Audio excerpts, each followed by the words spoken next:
और सभी लोग अपने दोनों हाथ जोड़ें और शुद्ध परमात्मा के लिए नमस्कार करेंगे। ओम नमः सिद्धेभ्यः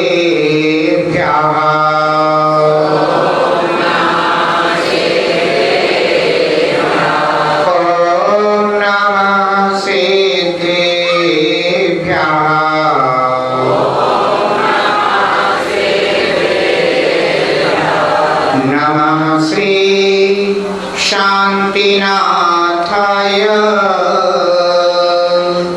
जगच्छांति विधायिने कृष्ण कर्मोघ शांताय शांतये सर्वकर्मणां नमः श्री वर्धमानाय निर्धूतकलिलात्मने सालोकानां त्रिलोकानां यद्विद्यादर्पणायते गुरवः पान्तु नः नित्यं ज्ञानदर्शननायिका चारित्रार्णव गंभीरा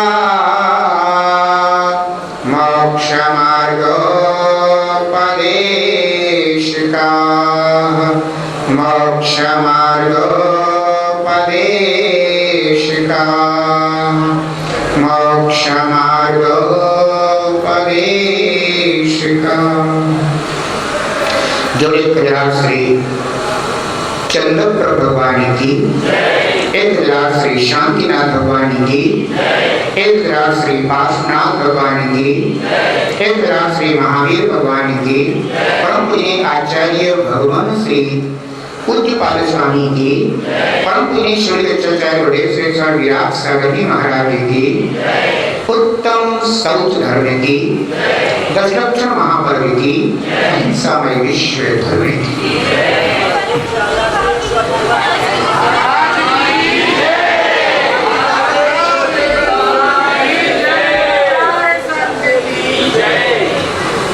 शौच धर्म के गुण गाओ, शुचिता को मन में लाओ। शौच धर्म के गुण गाओ, शुचिता को मन में लाओ। लोभ महादुखदाई है, लोभ महादुखदाई है, त्यागो इसे ना अपनाओ। लोभ महादुखदाई है, त्यागो इसे ना अपनाओ। संतुष्टि मन की हो, संतुष्टि मन की, सुचिता कहलाए रे। जीवन है पानी की बूंद, कब मिट जाए रे। जीवन है पानी की बूंद, कब मिट जाए रे। हानि अनहानि हो, हानि अनहानि, कब क्या घट जाए रे। जीवन है पानी की बूंद, कब मिट जाए रे। जीवन है पानी की बूंद, कब मिट जाए रे। जीवन है पानी की बूंद, कब मिट जाए रे। जीवन में जितनी शुचिता, जितनी पवित्रता होती है, जीवन उतना ही आनंदमय होता है। मनुष्य अपने जीवन में आनंद चाहता है, लेकिन वो आनंद हमें कैसे प्राप्त हो। हम ये सोचते हैं कि शायद हमारे लिए आनंद देने वाली चीजें बाहर हैं, तो बाहर तो केवल तुम्हारे मन की जो विकृति है, उस विकृति का एक तात्कालिक क्षणिक उपाय है। बाहर तुम्हारे लिए कोई भी आनंद प्रदान करने वाला साधन नहीं है। यदि आनंद मिलेगा तो आपको अपने अंदर से मिलेगा, आपको अपनी आत्मा के निकट बैठने से मिलेगा, आत्मा का अनुभव करने से मिलेगा। बाहर के साधन जितने भी हैं वे आनंद के नाम पर छलावा है, आनंद के नाम पर धोखा है। हाँ, एक तात्कालिक व्यवस्था है, लेकिन तात्कालिक व्यवस्था को हम आनंद का साधन नहीं मान सकते। आचार्य भगवंत कहते हैं कि आज उत्तम शौच धर्म का दिन है, तो अपने जीवन में शुचिता का अनुभव करें। हम थोड़ा सा विचार करें कि आखिर हमें अपने वर्तमान जीवन के लिए क्या क्या चीजें उपयोगी हैं, आवश्यक है। आवश्यकता और उपयोगिता ये आपके लिए पवित्रता के ही कारण माने जाते हैं, पवित्रता के ही साधन माने जाते हैं। लेकिन आवश्यकता से अधिक, उपयोगिता से अधिक जो मन की एक चाह है, मन के अंदर एक कामना है, वह सब आपके लिए अशुचिता है, अपवित्रता है। ध्यान रखना, जैसे निर्ग्रंथ मुनिराज हैं, निर्ग्रंथ मुनिराजों के पास एक पीछी है, एक कमंडल है, उनके लिए ज्ञान के उपकरण शास्त्र आदि हैं।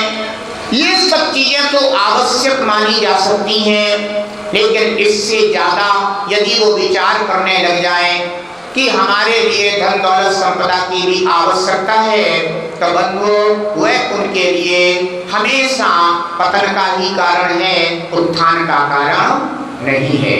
ध्यान रखना, पीछे कमंडलू साथ में है तो भी उनका उत्थान है, क्योंकि वह उनकी आवश्यकता है। लेकिन अगर हम आवश्यकता के ऊपर विचार करते हैं, आवश्यकता से कुछ अधिक ग्रहण करने की कोशिश करते हैं, तो वह उत्थान का कारण ना होकर के पतन का कारण बन जाता है। आज उत्तम शौच धर्म का देना एक निर्ग्रंथ साधकों के लिए कुछ ऐसा ही मार्ग प्रदर्शित करता है कि अपने मन की शुचिता को ना खोएं। मन की शुचिता कब बनेगी? जबकि उन्हें अपनी आत्मा की शुचिता का बोध होगा। बंधुओं, हमें एक बार अपने दिल पर हाथ रख करके अपने सच्चे हृदय से, है ना, अगर आप बताने की कोशिश करें, सिर्फ एक बात बता देना कि आप जब इस दुनिया से जाएंगे तो आपके साथ क्या क्या जाएगा। बुद्धि से बताना एक अलग बात है, हृदय की पवित्रता से बताना एक अलग बात है। बुद्धि ये जानती है कि कुछ नहीं जाएगा, बुद्धि जानती है। क्यों? क्योंकि बुद्धि में ये सब भर चुका है, इसलिए बुद्धि जानती है कि हमारे साथ कुछ भी नहीं जाएगा। एक क्लास पास होते ही जितने भी पुस्तक आदि होते हैं वे सब तुम्हारे लिए व्यर्थ हो जाते हैं, फिर उनकी कोई उपयोगिता नहीं रहती है। बंधुओं, जैसे यह पर्याय जाने को होगी, तुम्हारे पास जो कुछ भी होगा ना वह सब तुम्हारे लिए व्यर्थ हो जाएगा, तुम्हारे कुछ भी काम नहीं आएगा। जो कुछ भी है वो यहीं तक है, सीमित है। इसके आगे एक पाई भी अगर तुम ले जाने की सोचोगे तो वह भी तुम्हारे साथ जाएगी नहीं। तो हम क्यों ना ऐसा करें कि जब अपने बच्चे का बैग तैयार करते हैं तो एक समझदार माता पिता की तरह उसका बैग तैयार करते हैं, जितनी पुस्तकें आवश्यक हैं वो रख देते हैं, जितनी कॉपियां आवश्यक हैं वो रख देते हैं, जितने पेन आदि आवश्यक वस्तुएं होती हैं वो रख दी जाती हैं। जो भी जितना भी उन्हें भोजन आवश्यक होता है उतना लंच बॉक्स उसका तैयार कर दिया जाता है और बच्चे को भेज दिया जाता है कि बस बेटा तेरे लिए इतना ही आवश्यक है। बच्चा भी खुश रहता है, कहता है कि हाँ माँ मुझे इतना ही आवश्यक है, आपने मुझे व्यर्थ के बोझ से बचा लिया, बस मैं इसी में संतुष्ट हूँ, खुश हूँ। ध्यान रखना बंधुओं, एक बच्चे के लिए लंच बॉक्स आवश्यक है, जितना उसके लिए चाहिए उसके टिफिन में उतना सब कुछ रखा हुआ है, पर्याप्त है उसके लिए। अगर तुमने ज्यादा रखने की कोशिश करी तो बच्चे के लिए वह मात्र दुख का कारण बन जाएगा, बोझ बन जाएगा, वजन बन जाएगा, भार बन जाएगा, उसे व्यर्थ में उठाना पड़ेगा, लेकिन वह उसके किसी भी काम का नहीं रहेगा। ध्यान रखना बंधुओं, जब भी तुम कहीं बाहर जाने की कोशिश करते हो कम से कम वस्तुएं ले जाने की कोशिश में रहते हो। क्यों? क्योंकि तुम जानते हो ये भार में कहाँ तक उठाए फिरूंगा। जो आवश्यक चीजें हों बस वो हमारे लिए रख दी जाएं, उतना ही पर्याप्त है, बाकी जो भी जैसा होगा हम वहीं पर देख लेंगे। बंधुओं, इसे अपने मन का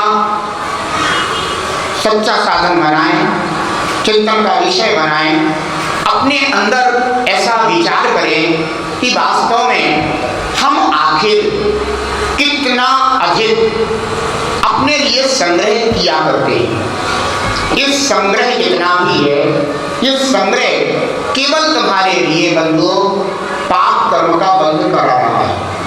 ना तो इसकी कोई उपयोगिता है, ना इसका कोई उपयोग हो रहा है, और कर्म का बंध व्यर्थ में ही वह करा रहा है। ध्यान रखना बंधुओं, आवश्यकता के लिए किसी को मनाही नहीं है। आवश्यकता तो चक्रवर्ती है, सेकंड का अधिपति है, इसके बाद भी बंधुओं वह परिग्रही नहीं बन पाता, क्योंकि उसके मन के अंदर उसके विचारों में भगवान की वाणी गूंजती है। वह जानता है कि इससे ज्यादा मैं परिग्रह संचित नहीं करूंगा, 6 खंड का अधिपति हूँ, 6 खंड का अधिपति बनकर के रहूंगा, इससे ज्यादा नहीं रखूंगा। बंधुओं, संग्रह की प्रवृत्ति चाहे थोड़ी हो और चाहे ज्यादा हो, है दुख का ही कारण। एक मात्र अगर व्यक्ति के हाथ में एक सिक्का भी हो, लेकिन अगर उसमें भी उसके लिए आसक्ति बनी हुई हो तो बंधु वह नरक गति का कारण बन सकता है। और एक व्यक्ति के पास बंधु लाखों की है ना संपत्ति हो, लेकिन अगर उसके हृदय में मन में आसक्ति ना हो तो वह भी बंधु ऊर्ध्वारोहण का कारण बन सकती है। कहने का तात्पर्य यह है कि व्यक्ति के अंदर एक मन में लोभ लग जाता है, एक तृष्णा लग जाती है, और वह मन का लोभ और मन की तृष्णा बंधुओं उस आदमी को कहीं भी चैन नहीं पाने देती, कहीं भी सुकून नहीं मिलता उसे। चाहे उसके जीवन में कितने भी सुख साधन भोग के साधन प्राप्त क्यों ना हो जाए तो भी उसे शांति नहीं मिलती, तो भी उसे सुकून नहीं मिलता। वह हमेशा दुख ही दुख भोगता रहता है, क्योंकि वह ये सोचता है कि इतना तो हो गया, थोड़ा और, है ना, अब इतना हो गया, बस थोड़ा और, बस थोड़ा और, बस थोड़ा और, बस थोड़ा और इसमें ही उसकी आयु जो है ना बीतती चली जाती है। आयु घट रही है, इच्छाएं निरंतर जो है ना बढ़ रही है, पूर्ति जितनी भी हो रही है उसमें भी और की आकांक्षा उसके लिए निरंतर दुख का साधन बनती जा रही है। सुख नहीं भोग पा रहा है, मात्र दुख भोगे जा रहा है। थाली में भोजन रखा हुआ है, पर्याप्त है, तुम्हारा पेट भरा जा सकता है, लेकिन फिर भी थाली सामने है, भोजन नहीं कर रहा है, चाहे कर रहा है थोड़ा सा और, बस थोड़ा सा और रख दो, थोड़ा सा और। अब इधर देख रहा है, उधर देख रहा है, उसे देख रहा है, उसे देख रहा है, थोड़ा और, थोड़ा और। अरे मूर्ख, जो सामने रखा हुआ है उसको खाकर के सुख भोग ले, लेकिन व्यक्ति जो उसके हाथ में है, जो उसके साथ में है, उसका सुख नहीं भोगता। वह थोड़ा और करता बंदो भूखा रहे, प्यासा रहे, देश विदेश की यात्राएं करे, लेकिन अपने ही परिवार में रह करके ना तो सुख भोग सकता है, ना अपने परिवार के साथ में बैठ करके जो है ना शांति से दो मीठी मीठी बातें कर सकता है, ना एक दूसरे के लिए कोई परस्पर में सहयोग कर पाता है। मात्र इसमें जीता रहता है कि थोड़ा और आ जाए, थोड़ा और आ जाए, थोड़ा और आ जाए। अरे कितना भी आ जाए, मन कभी भी किसी का संतुष्ट होता नहीं। क्यों? क्योंकि अज्ञानता है, इसलिए ही संतुष्ट होता। ऐसी भी बात नहीं है कि मन संतुष्ट ना होता हो। अगर आपके पास ज्ञान होगा, सही ज्ञान होगा, तो मन आपके लिए उसी वस्तु से दूर रखेगा। वो कहेगा क्या जरूरत है, क्यों व्यर्थ में तू जो है ना परेशान हो रहा है, क्यों भटक रहा है व्यर्थ में? क्यों? क्योंकि अपने अंदर सम्यक ज्ञान है, सच्चा ज्ञान है, यथार्थ ज्ञान। बात समझ में आ गई है कि हमारे साथ कुछ भी जाने वाला नहीं है। मैं जोड़ जोड़ करके क्या करूंगा? ध्यान रखना, जैसे कोई आदमी विदेश जाता है और विदेश से जब लौटता है तो अब वो कितने भी जो है ना सामान इकट्ठे कर ले, लेकिन वो जानता है कि कौन वस्तु ले जाई जा सकती है और कौन वस्तु यहाँ से नहीं ले जाई जा सकती है। अब वो कितना भी जोड़ जोड़ करके इकट्ठा करता जाए, करता जाए, करता जाए, ये ले जाऊंगा, ये ले जाऊंगा, ये चाहिए, ये चाहिए, ये चाहिए, ये चाहिए, खूब सारा सामान इकट्ठा कर लिया। और जैसे आने का समय हुआ तुरंत रोक दिया गया, आप कुछ नहीं ले जा सकते हैं। साल, 2 साल, 10 साल, 25 साल, 50 साल तक यही करते रहे, तो अंत में जब आने का टाइम हुआ तो अब आप यहाँ से कुछ भी नहीं ले जा सकते हैं। जैसे गए थे वैसे ही लौट करके चले आ रहे। विचार करने की बातें हैं। हमने जितना समय इस संग्रह में लगाया है, उतना अगर समय हमने उपयोग में लगा दिया होता तो क्या बिगड़ जाता? अरे जियो, सुख से जियो। भगवान महावीर ये थोड़ी ना कह रहे हैं कि तुम कुछ भी मत अर्जित करो, तुम तो ऐसे ही भिखारी बने घूमो ना। भगवान महावीर कहते हैं राजा बन के जियो। जीना है तो राजा बन के जियो, जीना है सम्राट बन के जियो, जीना है सुख से जियो, जीना है अच्छा पहनो, अच्छा खाओ, अच्छे से रहो, खूब धर्म न्याय करो। और जितना भी आए बंधु हो, मैं चतुरामणि ग्रंथ पढ़ रहा था, उसमें आया था कि धन की सार्थकता क्या है। धन की सार्थकता, आचार्य भगवंतों ने कहा कि धन की सार्थकता यह है कि वह सत्पुरुषों के काम आ जाए। इसका नाम है धन की सार्थकता। और बंधुओं, अगर वह दुर्जनों के काम आ गया तो बंधुओं वह धन सार्थक नहीं हुआ, वह धन तो निरर्थक हो गया। उन्होंने कहा कि दुर्जन के काम अगर धन आएगा तो दुर्जन क्या करेंगे? कभी किसी की भलाई तो कर नहीं सकते, उनका धन किसी के बुरा करने में काम आएगा। और अगर सज्जन पुरुष के काम धन आ गया तो वह दूसरों की भलाई करेंगे, दूसरों का अच्छा करेंगे। तो धरती पर बंधुओं कहते ना कि धरती पर भी स्वर्ग खड़ा किया जा सकता है, लेकिन वह तभी संभव है जबकि आपका धन सत्पुरुषों के काम आए, धरती भी स्वर्ग से सुंदर हो सकती है। और अगर वह धन तुम्हारा किसी ऐसे दुर्जनों के काम आता है बंधुओं, कई बार ऐसा हो जाता है कि अगर आपको मंदिर में दान करना हो तो आप कहते हैं कि हम घर में एक बार पूछ करके बताएंगे, है ना। और अगर आपकी दुकान पर कोई आ जाए और सील का कट्टा सामने रख दे, काटो इसमें जो है ना 5100 की सील कटना है, सेठ जी आ गए इधर उधर के, है ना, उन्हें कटना ही है सेठ जी, तो फिर नहीं कहोगे कि घर में पूछ के बताएंगे। बंधुओं, ये तुम्हारे मन की अज्ञानता है बंधुओं। हम धर्म के नाम पर जो तुम्हारे काम आएगा, इस भाव में भी और परभव में भी बंधुओं तुम्हारे साथ आएगा, जो काम आएगा तुम्हारे लिए, तुम उसमें बुद्धि लगाते हो, उसमें हृदय का उपयोग नहीं करती, बुद्धि लगाओगे, है ना। बंधुओं, एक बात मैं कह दूं, किसी व्यक्ति ने अगर मंदिर के लिए दान कर दिया हो ना, तो जितने भी अध्यक्ष मंत्री होंगे ना, वे बेचारे चप्पलें घिस घिस के परेशान हो जाएंगे। तुम्हारे घर के द्वार पे कितने बार जाएंगे और तुम कितने बार लौटाओगे? कहोगे कि हम दे देंगे, दे देंगे। और अगर किसी दूसरे को जो है ना कोई रसी कट्टा लेकर के पहुंच जाए ना कि फलाना ये रखना है, ये करना है, ये वो होना है, तो उसके लिए तुरंत और वो भी नगद।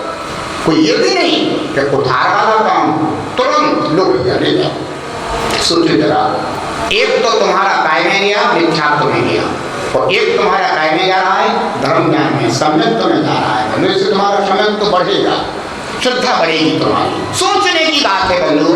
पैसा, धन, दौलत, संपदा बंधु ये तभी तक रहते हैं जब तक तुम्हारा पुण्य साथ दे रहा है ना। जिस दिन पुण्य क्षीण हो जाएगा, कुछ भी साथ नहीं होगा, अपने भी साथ नहीं होंगे, अपने मित्र साथी भी साथ नहीं होंगे, पारिवारिक जन भी साथ नहीं होंगे, और तो और तुम्हारे शरीर पर पड़े हुए वस्त्र भी तुम्हें दुख देंगे, ये भी तुम्हारा साथ नहीं लेंगे। अपन कहते हैं ना कि तें कर्म पूरब करे किए खोटे सहे क्यों नहीं जियरा।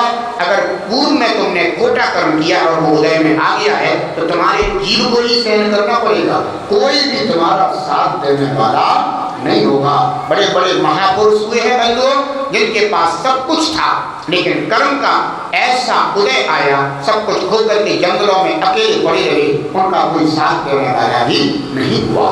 कहने का तात्पर्य ये है कि उत्तम शौच धर्म ये कहता है कि मन को संतुष्ट रखो, जो है जितना है पर्याप्त है, मैं खुश हूँ, मैं आनंदित हूँ। हे परमात्मा, मैं तो इस योग्य भी नहीं था, लेकिन तुमने हमें इतना दे दिया, मैं अपना अहोभाग्य मानता हूँ, सौभाग्य मानता हूँ, आपका ऋणी हूँ परमात्मा, आपका ऋणी हूँ भगवान, कि जो आपने मेरी झोली इतनी भर दी, अन्यथा मैं तो इस लायक भी नहीं था, लेकिन आपने मुझे जो दिया है मैं उससे में संतुष्ट हूँ, खुश हूँ, आनंदित हूँ, रोमांचित हूँ, प्रसन्न हूँ। बंधुओं, ये मन की संतुष्टि तुम्हें सुकून दे देगी, तुम्हें शांति दे देगी, तुम्हें सुख दे देगी। और जो मन के अंदर असंतुष्टि होती है कि आखिर इतना तो मिल गया, लेकिन इतना और मिल जाता तो बहुत अच्छा रहता। एक व्यक्ति था, अपनी पत्नी के साथ, अपने बच्चों के साथ वास्तवपूर्वक अपना जीवन व्यतीत किया करता था, धंधा करता था, व्यापार करता था, और वह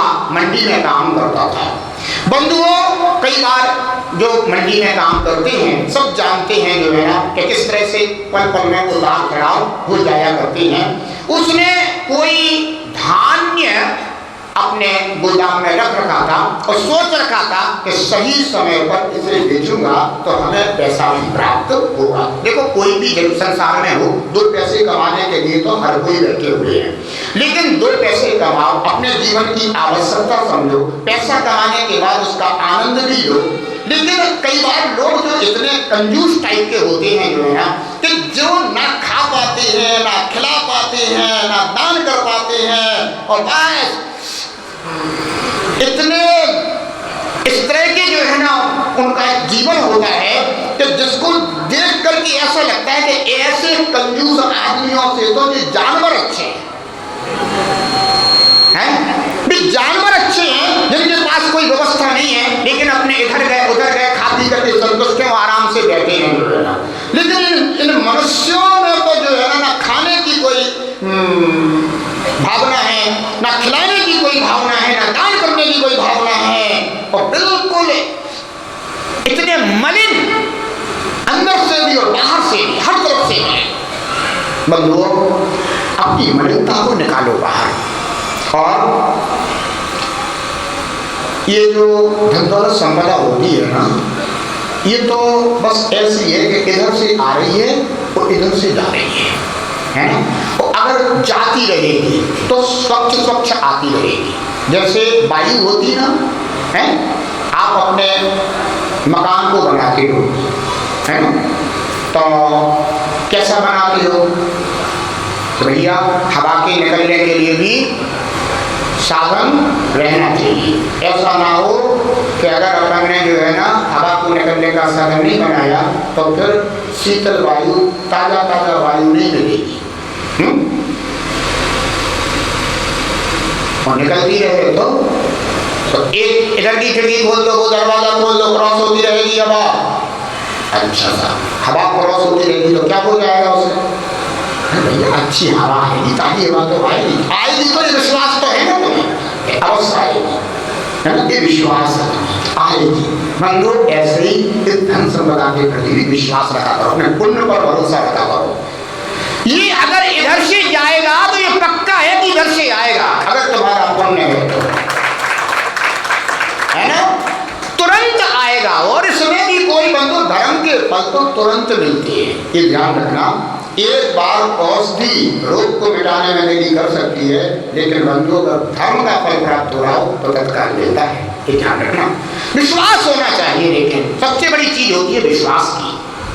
तो हम ये उपाय करते रहते हैं, लेकिन कभी धन से धन आदि के विषय में इतना सोच नहीं पाते। संग्रह संग्रह संग्रह, जोड़े जाओ जोड़े जाओ जोड़े जाओ। अरे कितना जोड़ लोगे ये तो बता दो, तुम्हें उठाने की भी क्षमता है, उतना तो नहीं है तुमने। आदमी उस वजन को भी खुद नहीं उठा सकता, लेकिन बस जोड़े जाओ जोड़े जाओ। और ऐसी ऐसी चीजें आदमी अपने घरों में जोड़ लेते हैं कि कुछ मत पूछो। कहने में भी शर्म आए, ऐसी ऐसी चीजें घरों में जोड़ जोड़ करके रख लेते हैं, सिर्फ लोभ के कारण। किसी आदमी को धन का लोभ है, किसी आदमी को वस्त्रों का लोभ है, किसी आदमी को जूते चप्पलों का लोभ है। ऐसी ऐसी टूटी चप्पलें, घिसे घिसाए जूते घरों में एक जगह पे इकट्ठे रहते हैं। कोई घर में ऐसी भी बात नहीं है कि कोई पैसे की कमी हो, धन की कोई कमी, लेकिन फिर भी लोग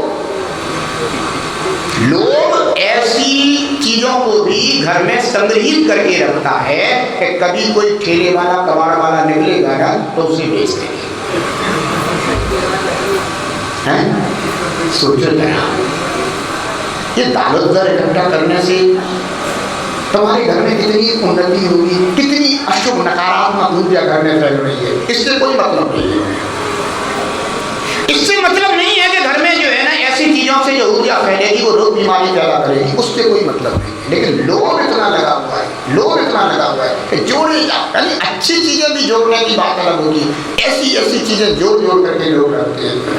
किसी को पुरानी चीजें जोड़ने की प्रवृत्ति होती है, जितनी पुरानी चीजें हों वे उनके पास मिलेंगी, लोभ ही है। लेकिन है ना, किसी को पुराने टिकट जोड़ने की इच्छा है, किसी को जो है ना पता नहीं है सिक्के, पुराने सिक्के, नोट, दुनिया भर की चीजें हैं। और ये पता है कि जिस दिन तुम्हारी आंख सब पता ही नहीं चलेगा कि कहाँ रखा है, रात हो जाती है, सो जाती है, तभी तो पता नहीं चलता है फिर का क्या है। अरे अंतिम आंख मदेगी तब तो जो होगा तब होगा। निद्रा छोटी मृत्यु है, सोते ही आदमी बिल्कुल मृत्युवत हो जाता है, कुछ भी होश नहीं, अपना भी होश नहीं, अपनों का भी होश नहीं, अपनी चीज का भी होश नहीं। तो जहां व्यक्ति मृत्यु के बिल्कुल निकट बैठ जाए वहां तो सब कुछ, लेकिन आदमी को लोभ लगा है, ये जोड़ लो, ये जोड़ लो, ये रख लो, ये कर लो, ये ऐसा कर लो, ये वैसा कर लो, जोड़े जा क्या होगा आखिर से? व्यक्ति दुखी इसी कारण से है कि और आ जाए थोड़ा, बस और आ जाए थोड़ा, बस और आ जाए थोड़ा। अरे आ भी जाएगा तो ये बता दे कि तुझे आखिर मिल क्या जाएगा। जैसे चल तूने 1000 रुपये कमा लिए, वैसे तुझे 100 रुपये की आवश्यकता थी, 1000 आ गए। अब तू क्या सोच रहा है, 2000 आ जाए, चल 2000 भी आ जाएगा, तुझे क्या मिल जाएगा? तेरा पेट भर जाएगा, हैं? क्या हो जाएगा इससे? कान को सुख हो जाएगा, आंख को सुख हो जाएगा, नाक को सुख हो जाएगा, शरीर को सुख हो जाएगा, 2 कागज के पत्ते और भी आ गए तो तुझे आखिर क्या सुख हुआ है? लेकिन जो मन है ना, असंतुष्ट मन है ना, वो बस ये सोचता रहता है कि आज इतना हो गया, अब इतना हो गया, अब मैं इतना, अब मेरे पास इतना हो गया, अब मेरे पास इतना हो गया है बंधुओं।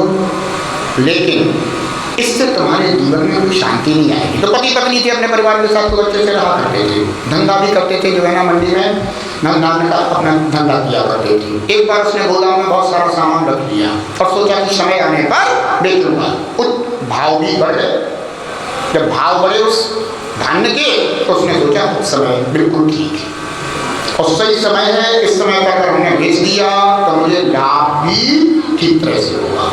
अब उसने कुछ अच्छे दाम थे और ऐसे समय पर उसने निकाल भी दिया, अच्छे दाम भी मिल गए, कोई भी जो है ना कभी नहीं, मान जितना उसने सोचा भी नहीं था उससे भी कई गुने उसको ज्यादा दाम मिल गए। और अच्छा लाभ होने के बाद घर आया, घर आने के बाद भोजन करने के लिए बैठा और तभी उसके पास समाचार आया मोबाइल पर कि दाम और बढ़ रहे हैं। क्या दाम और बढ़ रहे हैं? भोजन करने के लिए बैठ रहा था, जब से सुना तो और बढ़ गए हैं। हाँ, इतने बढ़ गए हैं। अरे मेरा तो सारा जो है धन निकल गया, मैं तो बर्बाद हो गया, बर्बाद हो गया, दुखी हो गया। वो पत्नी पहले जब बैठा करके गई थी तो उनको प्रसन्न देख करके गई थी, जैसे ही थाली लेकर के आई तो माथे पर बल पड़ी हुई है, दुखी है, हाय हाय कर रहे हैं, सब कुछ बर्बाद हो गया, मैं तो बर्बाद हो गया, मैं तो बर्बाद हो गया। पत्नी ने पूछी क्या बात हो गई है ना? बोले इतने इतने दाम बढ़ गए हैं, मैंने पहले इसको निकाल दिया, अगर मैंने पहले नहीं निकाला होता तो इतना लाभ हो जाता, इतना लाभ होता। पत्नी ने खुद समझाया तो तुमने तो इतने की भी इच्छा नहीं करी थी, तुम तो ये भी नहीं सोचे इतना भी मिलेगा, लेकिन तुम्हें इतना तो मिल गया। अब और क्या है, तुम व्यर्थ में जो है ना चिंता में पड़े, अब वस्तु भी नहीं है, कुछ भी नहीं है, फिर भी चिंता में पड़े हुए। खून को नहीं समझा, कुछ समझ में नहीं आया।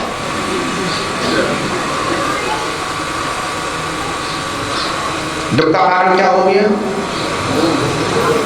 आया तो बहुत कुछ है, लेकिन और आ जाता, बस ये दुख का कारण है। लोभ भीतर क्या लगा हुआ है? लोभ लगा हुआ। इस लोभ के कारण व्यक्ति महादुखी है। बंधुओं, सब कुछ होने के बाद भी व्यक्ति दुख भोग रहा है। बड़ी आश्चर्य होता है कि इतना समझदार मिट्टी का पुतला इतना बड़ा हो गया है, जब उसके अंदर जो है ना चैतन्य भगवान आत्मा बैठा हुआ है, लेकिन अपने स्वयं के प्रति सजगता नहीं है। मात्र क्या है? धन दौलत संपदा बाहरी वैभव। एक मकान था, दो हो जाए, चलो दो हो गए, दो मकान हो गए, तीन हो जाए, चलो तीन हो गए, अब एक और हो जाए, चलो चार हो गए। आदमी अकेला है, चार चार मकान है, कहाँ कहाँ सोएगा? हैं? एक आदमी है, तीन तीन व्यापार, चार चार व्यापार चल रहे हैं, कहाँ कहाँ भागेगा? लेकिन बस ये चिंता है, मैं भी अंबानी बन जाऊं, टाटा बन जाऊं, बिरला बन जाऊं। अरे बन भी जाएगा तो कौन सा तू जो है ना महान बन जाएगा? क्या मिल जाएगा? तो तभी बन नहीं पाएगा। तो इतना इतनी किस्मत बुलंद होना भी हर किसी के बस की बात थोड़ी ना होती है। लेकिन चाह, इच्छाएं, आकांक्षाएं भीतर जाग रही हैं, लोग भीतर जो है ना बढ़ रहा है। हर चीज पर मेरा अधिकार हो जाए, तो तेरा अधिकार सब शक्ति के ऊपर हो जाएगा, फिर तो क्या करेगा? अंबानी है, सब्जी तक बेच रहे हैं, क्या कहें इनको? सब्जी वाला। उससे अच्छे तो तुम कपड़ा बेच रहे, सब्जी बेचें, सुई बेचें, हर चीज मॉल सब कुछ खड़े कर रहे हैं, हर चीज। तो इतना अगर तुमने हर चीज पर भी अपना अधिकार जमा किया तो आखिर तुम माने और फिर क्या तुम्हें उपलब्धि हो जाएगी? मन की क्या है आकांक्षा? भगवान महावीर कहते हैं इस लोग को जीतो। क्यों व्यर्थ में हैरान परेशान दुखी होकर के जी रहे हो? अरे जितना तुम्हारे जीवन के लिए आवश्यक हो उतना अपना परिमाण करो, और परिमाण करके और उसी में से अपना जीवन चलाओ, उसी में से दान करो, और जितना प्रमाण कर लिया है तो उसी को पूर्ति करते रहो। हैं? एक बाल्टी पानी से नहाएंगे और एक बाल्टी पानी अपने पास रखेंगे, ठीक है भैया, बहुत अच्छी बात है। एक बाल्टी पानी से नहाना है, एक बाल्टी पानी अपने पास रखना है, ठीक है। एक बाल्टी पानी भर गया, उसमें से तुमने 2-3-4 मग्गे डाल लिए, नहा लिया, बाल्टी खाली हो गई, अब फिर एक बाल्टी पानी और रखना है, नल खोल लिया, बंद लिया, रख लिया, पर्याप्त है। फिर बाल्टी की बाल्टी भरी हुई है। लेकिन आदमी को क्या चाहिए? नहीं भैया बाल्टी भर पानी से नहाएंगे, लेकिन टंकी पूरी भरी रहनी चाहिए हमें, चाहे टंकी फट जाए, लेकिन उसकी चिंता नहीं है। फिर टंकी सुधरवाने में पैसा लगता है, उसकी चिंता नहीं है। घर में कुछ कुछ भी होता है, टंकी फट गई, सामान फैल गया, ये गल गया, वो खराब हो गया, ये ऐसा हो गया, वो वैसा हो गया, सबको ठीक कराते रहे, टंकी भरी रहनी चाहिए। ये नहीं है कि भैया उतने ही पर्याप्त है, क्या करना है, अपना तो इतने में भी काम चल जाता है। लेकिन नहीं, वो तृष्णा, वो लोभ आदमी को खाए जा रहा है, जीने तक नहीं दे रहा। ना दिन में नींद आ रही है, ना रात को नींद आ रही है। पहले के लोग होते थे, क्या मजे थे उनके। सुबह से होते अपना काम कर आए, बाहर जो नींद का चबूतरा है तो जाने सो गए, दिन में आराम से नींद के चबूतरा पे बड़े बड़े सो रहे हैं। कम से कम उनके जीवन में इतना सुकून तो है कि आराम से सो तो लेते हैं। और सेठ भी परेशान है, ना दिन में नींद आ रही, रात के भी जो है ना गद्दे पे भी सो रहे हैं तो नींद नहीं आ रही है। कह रहे डॉक्टर साहब जरा देखना, जरा नींद नहीं आती है। डॉक्टर साहब कह रहे गोलियाँ खाओ साहब। अब सेठ जी गोलियाँ खा रहे हैं, गरीब आदमी आराम से जो है ना जो कुछ भी उसके पास है सब चैन से खा रहा है। और सेठ जी गोलियाँ खा करके ब्लड प्रेशर की गोली, डायबिटीज की गोली, है ना, नींद नहीं आती गोली। सेठ जी की थाली में जितने व्यंजन नहीं होते उतने प्रकार की गोलियाँ होती हैं। कुछ समय के बाद यही होगा, थाली में क्या मिलेगा, पत्नी से कहेंगे थाली लगा दे, कभी अभी लगाएंगे, बस वो उठाएगी, आधी डॉक्टर को कैसी बन जाएगी, वो कहेगी ये डायबिटीज की, ये ब्लड प्रेशर की, ये है ना नींद की, और भी ऐसी बहुत सी बीमारियां हैं आजकल का जो है। बस थाली आएगी सामने, एक गिलास दूध है और सब सामान रखा हुआ है, खाइए, शुरू कीजिए, भोजन शुरू कीजिए, है ना। बंधु यही होना है, देख लेना। क्यों? क्योंकि हमारे शरीर के अंदर पूरा औषधालय होता है, पूरा औषधालय हमारे शरीर के अंदर है। लेकिन ये सब हमारे विचारों पर, परिणामों पर, मन पर निर्भर करता है। अगर हमारा मन सात्विक होता है तो शरीर के अंदर जो एंजाइम्स होते हैं वे सब उसी प्रकार से सक्रिय हो जाते हैं। हमें शांति कोई वस्तु नहीं दे देती, शांति तो हमारे अंदर जो रस बन रहे हैं उन्हीं से मिलती है। ध्यान रखना, कोई ये नहीं है कि तुम्हें किसी गोली ने तुमने खाई तो तुमने उसने तुम्हें निरोगी बना दिया ना, उसने तुम्हारे उस रस को सक्रिय कर दिया। जो तुमने अपने मन की असंतुष्टि के कारण जो है ना उसको बिल्कुल विपरीत कर दिया था, इस कारण से तुम दुखी हो रहे थे। सारे के सारे बंधुओं रस कहते ना, रोग प्रतिरोधक क्षमता हमारे शरीर के अंदर होती है, उसी से हमारा शरीर चलता है, जीवन चलता है।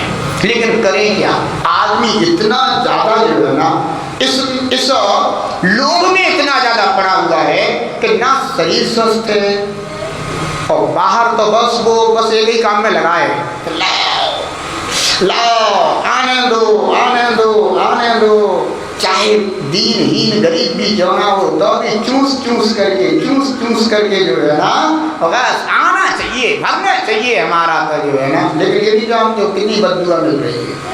बंधुओं, हम एक शांति धारा करते हैं, है ना, तो उसमें केवल अपने वचन ही तो बोलते हैं, वो वर्गणाएं कितना प्रभाव डाल देती हैं, अपने दुख कष्ट दूर हो जाते हैं। ऐसे किसी गरीब के मुख से निकली हुई बद्दुआएं बंधुओं वे भी हमारे जीवन को कितना बड़ा प्रभावित कर देती हैं, लेकिन हम समझ ही नहीं पाते। उसके मुख से अशांति धारा निकल रही है और मंदिर में शांति धारा हो रही है।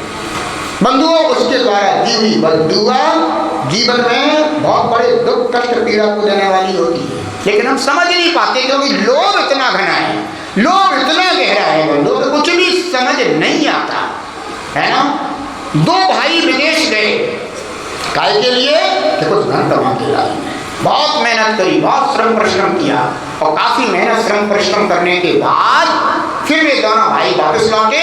उन्होंने जितना धन कमाया उन्होंने सोचा कि अब इतना धन कैसे लेके जाएं, तो उन्होंने पूरे धन को देकर के और एक रत्न खरीद लिया और रत्न लेकर के जो है उन्होंने कहा ये ठीक है, डिब्बी में रखा रहेगा, वो आराम से अपना वापस लौटना हो जाएगा। लौट पड़े दोनों भाई में बहुत मित्रता, माने मित्रता क्या कहें, भ्रातृत्व व्यवहार बदलता है। जैसे वे दोनों चल रहे थे, एक जगह पर रास्ते में रुके। रास्ते में रुकने के बाद छोटे भाई बड़े भाई दोनों के मन में आया कि भूख लग रही है तो क्यों ना अपन पहले भोजन कर लें। बड़े भाई ने छोटे भाई से कहा, जा भैया तू एक काम कर, भोजन कर लिया। तो वो बेचारा भोजन लेने के लिए चला गया और भोजन लेकर के जब आ रहा था तो मन में विचार उठा कि हमने हमारे पास एक रत्न है, कहीं ऐसा ना हो जाए कि घर पहुँचते ही जो है ना हमारा बड़ा भाई इस रत्न को अपना बना ले, तो फिर मेरे लिए तो कुछ भी नहीं मिलेगा, तो क्यों ना मैं इसे अपना ही बना लूँ।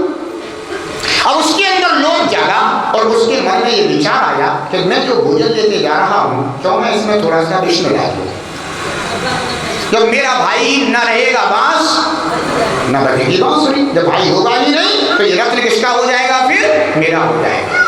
इधर बड़ा भाई मन में विचार करता है कि भाई तो भोजन लेने के लिए गया है, लेकिन घर जाने के बाद ये कहेगा कि मुझे भी चाहिए, तो क्यों ना मुझे नदी से रास्ता पार करना है, तो जिस समय मैं नदी से रास्ता पार कर रहा हूँ तब उस समय क्यों ना मैं इसको धक्का दे दूँ नदी में, तो ये रत्न मेरा हो जाए। दोनों भाइयों के विचार अपनी अपनी जगह चल रहे हैं। एक रत्न को लेकर के तो फिर छोटा भाई आता है और जैसे ही अपने भाई को देखता है, भाई को देखने के बाद उसके मन में पुनः वह भ्रातृत्व प्रेम आ जाता है।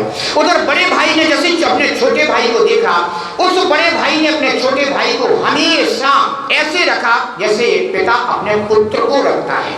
तो उसके मन में विचार आया कि अरे मैं ये क्या सोचने लगा, जैसे मैंने पुत्रवत पालन किया है, आज उसके विषय में मैं ये सोच रहा हूँ कि इसको नदी में गिरा दूंगा, ठिकाना है मेरे लिए, मुझे नहीं चाहिए ये रत्न। छोटे भाई के मन में विचार आया कि मैं अपने बड़े भाई जिसने मुझे पिता की तरह रखा है, एक पिता की तरह प्यार दिया है, मैं उसके विषय में सोचने लगा। दोनों भाई मन में विचार करते हैं और ईमानदारी से अपने अपने विचार एक दूसरे को बता देते हैं और कहते हैं कि भैया हमें नहीं चाहिए ये रत्न, और बड़ा भाई कहता है कि तू रख ले मुझे नहीं चाहिए, और छोटा कहता तू रख ले मुझे नहीं चाहिए, क्योंकि जिस रत्न को रखने के बाद मन में ऐसी दुर्भावनाएं पैदा हो रही हो, ऐसा धन दृष्टांत का हो गया।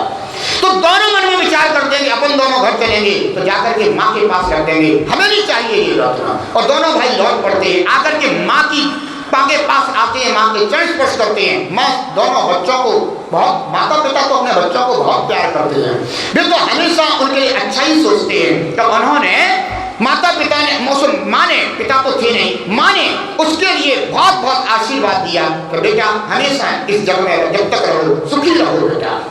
दोनों भाइयों ने कहा माँ मैं ये रत्न कमा करके लाया हूँ, धन कमा करके लाया हूँ, और हम चाहते हैं कि ये भेंट अपनी माँ को प्रदान करें, क्योंकि दोनों भाई उसके प्रति विचार अनुभव कर चुके थे। माँ के लिए वह रत्न दे दिया गया। माँ ने खुशी खुशी रत्न ले लिया और कहा बेटा जब भी आवश्यकता हो बता देना।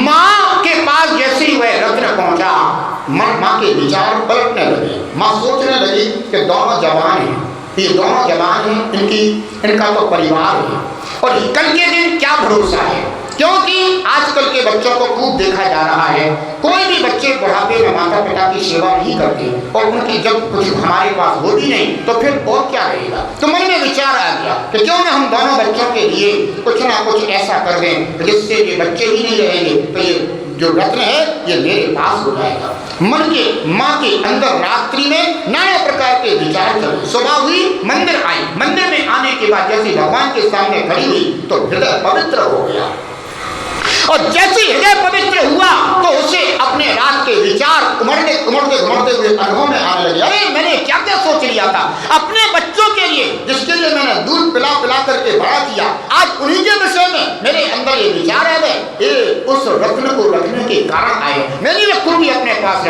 मैं जाकर के तुरंत बच्चों को दे दूंगी। तुरंत घर आती है, कहती है बेटा ये रत्न अपने पास रखो, मैं नहीं रखूंगी। दोनों भाई तो बहुत पहले उसके विषय में विचार कर चुके थे। उन्होंने कहा माँ ये तो आपके पास ठीक लगेगा। माँ ने कहा मैं नहीं रखूंगी बेटा, क्योंकि जब से ये रत्न आया है बेटा तब से मेरे विचार बहुत बहुत खोटे हो गए हैं बेटा, मैं ये रत्न अपने पास नहीं रख सकती। तीनों ने निर्णय किया इस रत्न को किसी जल में फेंक दिया जाए, क्योंकि ये जब से आया है तब से हमारे परिवार का सुख चैन शांति समाप्त हो गई है। मुझे नहीं चाहिए ऐसा धन, नहीं चाहिए ऐसी संपदा। अरे जहाँ प्रेम है वही सबसे बड़ी संपदा है, जहाँ विश्वास है वही सबसे बड़ी संपदा है, जहाँ एक दूसरे के लिए जीने की इच्छा है बंधु वही सबसे बड़ी संपदा है। ऐसी संपदा किस काम की जो हमें एक दूसरे से पृथक कर दे, हमें एक दूसरे से अलग कर दे। बंधु, ये संपदा माँ कृष्णा से पैदा हुई है, लोक से पैदा हुई है। जिन परिणामों से धन आता है बंधु, वही परिणाम देता है। ये ध्यान रखना बंधु, जिन परिणामों से धन आता है वह वही परिणाम देता है। क्या अपन लोगों ने नहीं सुना है? घरों में माताएं होती थी पहले, और माताएं पहले अपने हाथ से चक्की पीसती थी, और चक्की पीसते हुए भगवान जनन के गीत गाती थी। और कहते हैं कि जिस समय उनके मुख से वो पवित्र मंत्रों के उच्चारण होते थे, जिस समय उनके जनन भगवान के भजन उनके मुख से गूंजते थे, उस चूर्ण में, उस आटे में वो संस्कार आ जाता था, वो संस्कार आ जाता था कि जब वे रोटी बना करके और घी चिपड़ करके अपने बच्चों को, अपने पति को, अपने परिवार के लोगों को खिला देती थी, तो बंधु उनके जीवन में बहुत बड़ी सात्विकता आ जाती थी। लेकिन आज वो सारी चीजें बंधु समाप्त हो चुकी हैं, क्योंकि आदमी इस मशीनरी के युग में जी रहा है। इतना मशीन बन चुका है आदमी का जीवन, उसे कुछ भी नहीं सूझ रहा है। बस उसे तो केवल ये सूझ रहा है कि कैन प्रकारें धन संपदा वैभव होना चाहिए। पड़ोसी के घर में फ्रिज आ गया है, बगल वाले पड़ोसी के यहाँ पर गाड़ी आ गई है, अपने घर पर अभी जो है ना बाइक से ही काम चल रहा है, फोर व्हीलर तो आनी ही चाहिए। घरों में बैठे बैठे सबके सब केवल इसी में लगे हुए हैं कि फोर व्हीलर आ जाए, फलाना आ जाए, ठिकाना आ जाए, ये हो जाए, वो हो जाए। लेकिन ये सब आखिर आएगा कहाँ से? इस धन को इकट्ठा करने के लिए कितना पाप करना पड़ेगा, कितने पाप के विचार करने पड़ेंगे। अरे अपने पुण्य पर भरोसा रख, जनन की आराधना कर, जो है पर्याप्त है। प्रभु ने जो दिया है पर्याप्त है। अरे मैं तो इस योग्य, कभी अपने आप को देखो तो जरा, हैं, अपने ग्रीवान में झांक करके तो देखो कि हमारे पास जितना है क्या उसमें संतुष्टि नहीं है? हैं बंधुओं, असंतुष्टि पतन का कारण है और संतुष्टि शांति का कारण है। इसलिए शांति में जिया करो। आज जितना आ जाए उतने में खुश रहना, कहना पर्याप्त है। प्रभु ने जो दिया मुझे सहज स्वीकार है ना। अगर कभी मिल जाए तो भी स्वीकार कर लेना, और किसी दिन ना मिले तो भी स्वीकार कर लेना, कह देना कोई बात नहीं, आप तो मुझे रोज देते हो। आज किसी और भाई को ही तो दिया होगा, वो भी तो निश्चित रूप से किसी चीज की आवश्यकता में उलझा हुआ होगा, आज उसे मिल गया होगा, कोई बात नहीं। संतुष्टि अपने जीवन में होनी चाहिए बंधुओं। एक निर्ग्रंथ मुनराज होते हैं, आहार तक जाके ले जाते हैं। आहार अच्छा हो जाए तो भी धन्यवाद, अंतराय हो जाए तो भी धन्यवाद। आखिर क्यों? क्योंकि मना संतुष्टि है। एक मन के अंदर वो चिंतन, वो ज्ञान भीतर बसा हुआ है कि जो मेरा कर्म था उतना ही तो मिलेगा, उससे ज्यादा तो मिल नहीं सकता। बंधुओं, कहने का तात्पर्य ये है कि आज उत्तम शौच धर्म का दिन है, तो मन को पवित्र करो। अगर आपका मन अच्छे ज्ञान से भरा हुआ है तो सब कुछ ठीक है, और अन्यथा बंधुओं कितना भी आता जाए, कितना भी आता जाए, चाहे 6 खंड के पति हो, चाहे 3 खंड के पति हो, है ना, सब छोड़ छोड़ करके चले गए जब उनका शरीर का एक अणु भी उनके साथ नहीं गया। ये ध्यान रखना बंधुओं, जब हमारे साथ कुछ जाना ही नहीं है तो फिर जितना है उसका उपयोग क्यों नहीं करते हैं? उपयोग नहीं करते, जोड़ के रखना चाहिए। ये क्या प्रवृत्ति है? आप तो उपयोग करिए, जी भर के उपयोग कीजिए, जो आ गया आज आया है आज उपयोग कीजिए, क्यों कल के लिए हम बैठे रहे?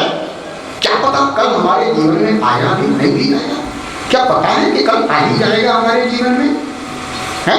आज का आज उपयोग कीजिए बंधु, अच्छे धर्म के कार्यों में जी भर के लगाइए, जी भर के लगाइए बंधुओं, और भीतर के लोगों को छोड़ दीजिए कि हमारा कम हो जाएगा, हमारा खजाना कम हो जाएगा, हमारी जो है ना तिजोरी में धन कम हो जाएगा। धन कम कभी हो नहीं सकता।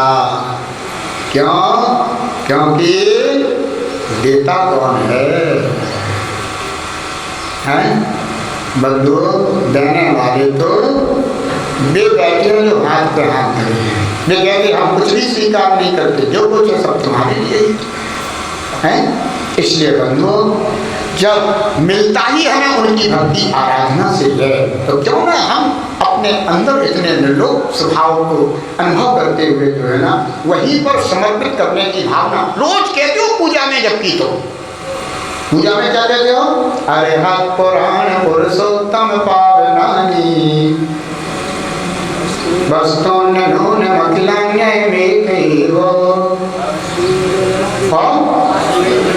अस्मिन् बोधवन्नौ पुण्यम समग्र महमेक मना जहामी।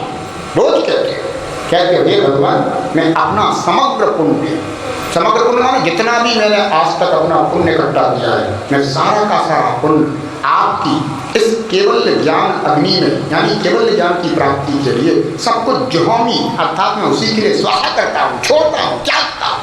ये भावना है तुम्हारे अंदर। रोज पूजा कर, कुछ पता नहीं है, कुछ पता नहीं है तुम्हें, बोले जा रहे हो तो के की तरह, कुछ ज्ञान ही नहीं है, कहे जा रहे हो। इसीलिए बंधु ध्यान रखना, 20 तारीख से आनंद महोत्सव है।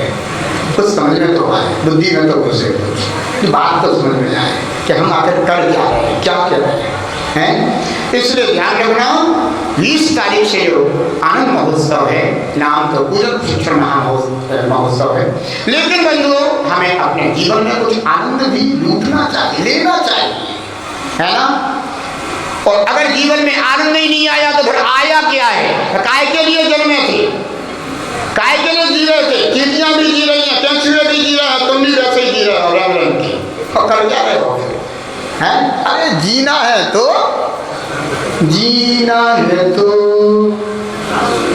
हंस के जियो, है ये तो कहते हो तुम, लेकिन तुम कभी नहीं हंसते हो। मतलब तुम हंसते कभी नहीं, मैं सच्ची कह रहा हूँ। हंसना तो तुम्हारे जीवन में है ही नहीं। हंसना तो उसे कहते हैं जिसमें प्रबोध भावना होती है। अब बंधु ऐसे हंसना तो बंधु ये तो जबरदस्ती का जो है ना, चेहरे पर खिंचाव है केवल, इसमें कोई हंसी खुशी नहीं है। जिस हंसी के बाद जीवन में खुशी आ जाए उसे कहते हैं हंसी, और जिस हंसी के बाद जीवन में खुशी ना आए वो हंसी नहीं है बंधु, ध्यान रखना। इसलिए मैं तो ये कहता हूँ, जीना है तो हंस के जियो, है ना। लेकिन वो तभी होगी जब तुम्हारा मन खुश होगा।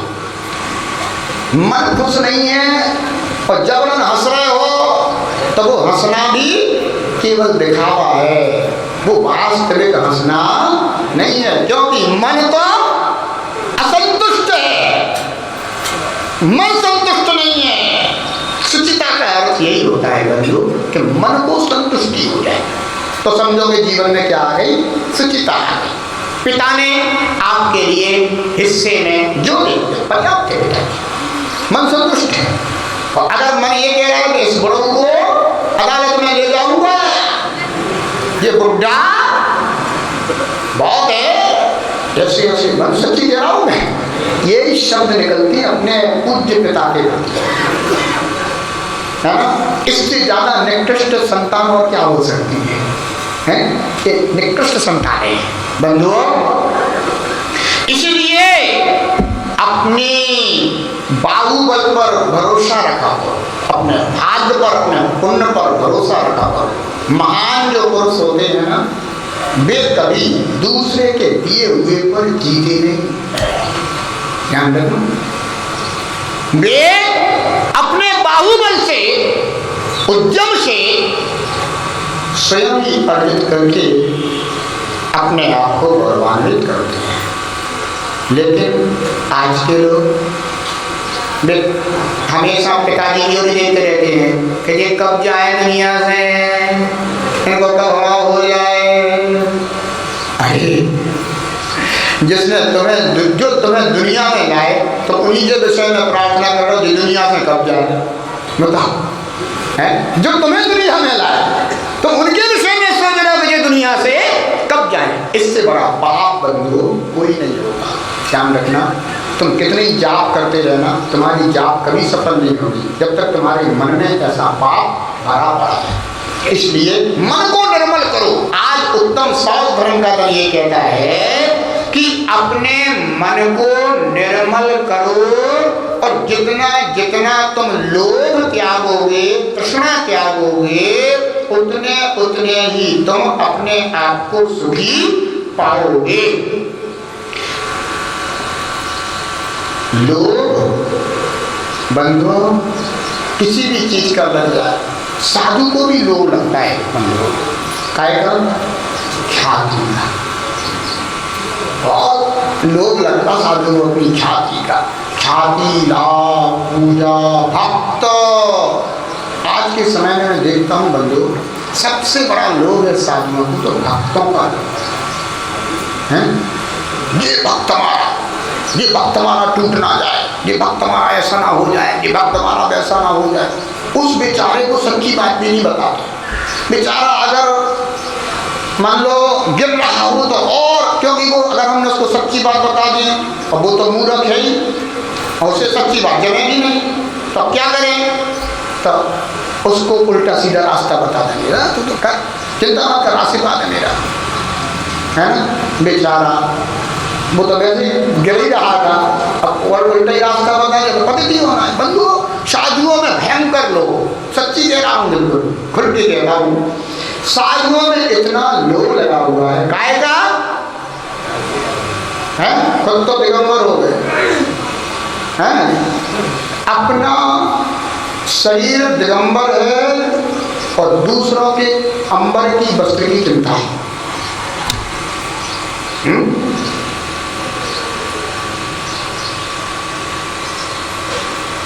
ऐसे ऐसे आशीष देते हैं कि तीर्थंकर के काल में भी दिए हो गए किसी ने, सब दुख कष्ट दूर। जबकि एक ही मार्ग है बंधु, ध्यान रखना, एक ही मार्ग है। वो कौन सा है? अगर श्रावक सुखी हो सकता है तो जिनेंद्र भगवान की भक्ति से सुखी हो सकता है, किसी की कृपा से या किसी के आशीष से नहीं हो सकता।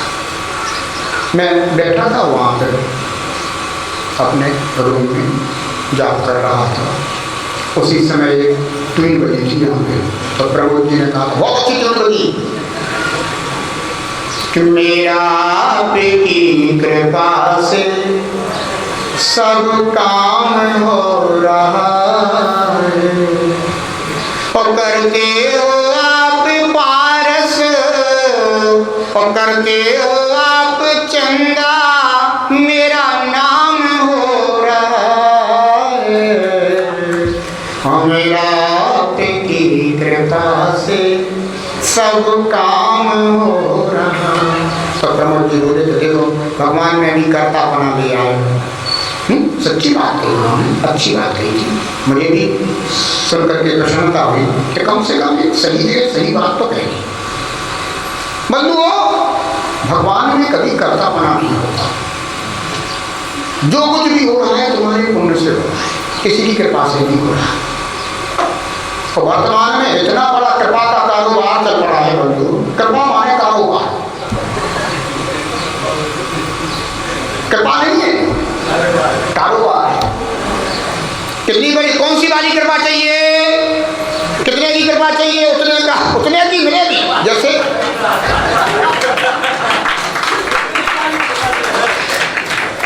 जैसे कोई आदमी कोई चीज खरीदने नहीं जाता, वो कहता है भाई साहब 1.5 लीटर दे दो, ठीक है 1.5 लीटर मिल जाए, 2 लीटर 2 लीटर, 5 लीटर 5 लीटर, ना जितने की कृपा चाहिए उतने की कृपा मिले। ये स्थिति होगी। साधु संत माने कृपा के कारोबार, माफिया, कृपा के माफिया। ध्यान रखना बंधु, इन माफियाओं से बचना। तुम्हारी भक्ति में दम होगी तो कृपा तुम्हें अपने आप मिल जाएगी। तुम्हारी श्रद्धा सच्ची होगी तो कृपा तुम्हारे ऊपर वर्षेगी बंधु, वर्षेगी। तीर्थंकर जन्म लेते हैं, किसी की कृपा से रत नहीं बरतते, उनके बंधु अपने पुण्य से सदैव रत्नों की वर्षा हो। ये वो जन धर्म है बंधु। लेकिन हम इतने अंधे हो चुके हैं बंधु, साधु संतों ने इतना ठगा है बंधु, जिन धर्म को बंधु और सदाचार को इतना बदनाम किया है साधु संतों ने। सच्ची बात कहता हूं मैं, तो इन्होंने केवल कृपा कृपा कृपा कृपा के नाम पर दास बना दिया है बंधु भक्त को। वो भक्त नहीं रह गया, गुलाम हो गया है। हाँ, उसके अंदर भक्त पड़ा होता तो भक्ति होती है। भक्त कौन कहलाता है? जिसमें भक्ति हो उसे क्या कहते हैं? भक्त कहते हैं। और अगर भक्ति होगी तो बंधु कृपा तो अपने आप बरसेगी। कृपा किसी के कहने से कि तेरे ऊपर मेरी कृपा है, तेरे ऊपर मेरी कृपा है, ऐसे कृपा नहीं बरसती बंधु। कृपा का कारोबार चल रहा है। इस कारोबार को कौन चला रहा है? आप जैसे कृपा हैं, तुम ही चला रहे हो, कोई और नहीं चला रहा है। तुम ही लेने जाते हो, प्रभु कृपा करो, हम पर कृपा करो। कितने की चाहिए? 5100 की, 3100 की? बताओ तो क्या बोले? कृपा में भी कोई ऐसे दाम होते हैं? मैं कभी कभी सोचता हूँ इससे अच्छे लोग तुम व्यापारी बढ़िया, इन कृपा के माफियाओं से, कारोबारियों से।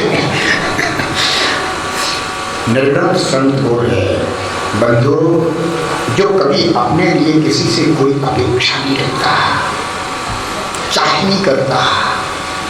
हाँ, इतना जरूर है कि वह सच्चे देव, सच्चे शास्त्र और सच्चे गुरु के प्रति भक्ति का प्रसाद दे देता है कि इसको ग्रहण कर दे तो इससे तेरा जीवन सदैव अच्छा हो जाएगा। मैं तेरे लिए कोई कृपा नहीं बरसा पाऊंगा। अगर मैं भी कृपा बरसाने लगा तो बंधु वही कर्तावाद जो प्रभु में आ रहा था, वही कर्तावाद गुरु में आ जाएगा। वही तो है ना? इसलिए मैंने भी एक दिन लिखा था कि जिन धर्म की कृपा से निज धर्म हो रहा है, जिन धर्म की कृपा से निज धर्म हो रहा है, करता जो आत्म अनुभव, करता जो आत्म अनुभव वही कर्म खो रहा है। जिन धर्म की कृपा से निज धर्म हो रहा है, जिन धर्म की कृपा से निज धर्म हो रहा है। बंधु, जिन धर्म तो यही सिखाता है कि जो कुछ करोगे तुम ही करोगे, अपना धर्म तुम ही पाओगे, मैं तुम्हारा धर्म नहीं पलवा पाऊंगा। जिन धर्म ये नहीं कहता कि तुम मेरी शरण में आ जाओ मैं तेरा कल्याण कर दूंगा, मैंने जिन धर्म नहीं कहता। जिन धर्म की शरण में आने का अर्थ यही है कि वो ये कहता है कि अगर तुम मेरी शरण में आए हो तो इस बात को समझ लो कि तुम ही अपना हित करोगे, तुम्हें अपने पैरों पर खड़ा कर देता है जैन धर्म, तुम्हें अपने आश्रित बना देता है जैन धर्म। बंधु, निरंतर गुरु ने दीक्षा दे दी शिष्य को, ये नहीं कह दिया कि तेरा कल्याण नहीं कर दूंगा, तो मेरे हाथ पर दबाते रहना जीवन भर, मैं तेरा कल्याण कर दूंगा ना। निरंतर गुरु सच्चा गुरु होगा तो कहेगा तेरा सब ध्यान रखिए, मैं जितना तेरे प्रति कर्तव्य कर्षण का काम है कर दिया है, अब तुझे ही अपने रत्नत्रय धर्म का पालन तुझे ही करना है, अपनी चर्या का पालन तुझे करना है, लोग से बच के रहना। क्योंकि संसार में अनेक प्रकार के लोग हैं बंधु, ये लोग लग जाए ना तो आदमी को दीमक की तरह खा जाते हैं। चाहे साधुओं को लग जाए तो साधना को खा जाते हैं। इसलिए व्यर्थ के लोगों में मत फंसना, अपने मन को संतुष्ट रखना, जो भी प्राप्त हो जाए दिन भर में अंत में प्रभु को धन्यवाद देना मत भूलना, कहना प्रभु जो भी दिया है पर्याप्त है, आपका ही है, मेरे पास जो कुछ भी है सब आपका ही है, मेरा तो कुछ भी नहीं। अगर इतना सा भाव, धन्यता का भाव तुम्हारे जीवन में होगा तो जिसका है उसे देने में तुम्हारा मन कभी लोभ नहीं करेगा। और अगर ये भाव आ गया तो ये सब तो मेरा है और मैं भगवान के लिए दे दूं तो मेरा खाली हो जाएगा। तो बंधु, इसका तात्पर्य तुम कभी धन्यता के भाव से भरे हुए नहीं बंधु, भरो धन्यता के भाव से भरो। प्रभु ने तुम्हारे लिए क्या नहीं दिया, तुम कभी प्रभु की शरण में गए होगे तो आज जन धर्म मिला, जन कुल मिला, जन योनि मिली, मनुष्य पर्याय मिली, जिन धर्म का इतना सब कुछ, यह सब कर्म कार्य कर्तव्य करने का सुअवसर मिला, कभी किया होगा तुमने ऐसा सुखपूर्ण अवसर। हो सकता है कि कभी बाहर खड़े होकर के भावना कर ली होगी, है ना, कि कहीं कोई उत्सव महोत्सव चल रहा होगा और कहीं बाहर खड़े होकर के तुमने भावना कितना मजा आ रहा, कितना आनंद आ रहा। हाँ, पद्म पुराण के उदाहरण है बंधु, कभी सुनाऊंगा। ऐसे ही निकल गई। तो कभी न कभी बंधु ऐसे धन्यता के भाव रखे होंगे, वो धन्यता के भाव अपने जीवन में अवश्य बना करके रखें। आगे रखोगे तो और ऊंचाइयों को प्राप्त करोगे। उत्तम शौच घर आपके मन को पवित्र करे, आपके मन को निर्मल करे, ऐसी मेरी आज के लिए भावना है। शौच धर्म के गुण गाओ, शुचिता को मन में लाओ।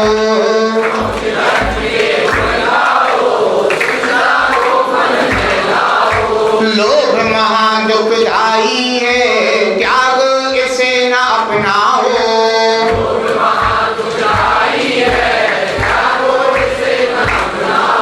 संतुष्टि मन की हो, संतुष्टि मन की सुचिता कहलाए रे। जीवन है पानी की बूंद कब मिट जाए रे। जीवन है पानी की बूंद। जब श्री शांतिनाथ भगवान की ओम ह्रीं उत्तम सौच धर्मांगाय नमः। ओम ह्रीं उत्तम सौच धर्मांगाय नमः। ओम ह्रीं उत्तम सौच धर्मांगाय नमः। जब ये उत्तम शौच धर्मे की आज का नियम है कि आज अपने लोभ को कम करने के लिए जितना मन करे उतना गोलक में कुछ ना कुछ जरूर डालना, ठीक है ना। और आज से ही चिंतन करना कि 20 तारीख से जो पूजन प्रशिक्षण शिविर यानी आनंद महोत्सव है, उसमें मुझे कोई ना कोई पात्र बन करके सौभाग्य जरूर प्राप्त करना है, ठीक है ना। ऐसे भाव आज से ही करना, लोभ कम करना, है ना, अवश्य ही आपके जीवन में श्रेष्ठ उपलब्धि होगी। जय बोले प्रजा श्री शांतिनाथ भगवान की। जापानी के जानते हैं सुझे लो कालो, सोवानी मस्तक धरो सदा वेद मोरो। हे जिनवानी भारती तो पहुंचने, जो तेरा शरणाद है सो पावे सुखे। देव भजो हरियंत को सेवा निग्रह, दया धर्म पालो सदा यही मोक्ष का नमो नमो।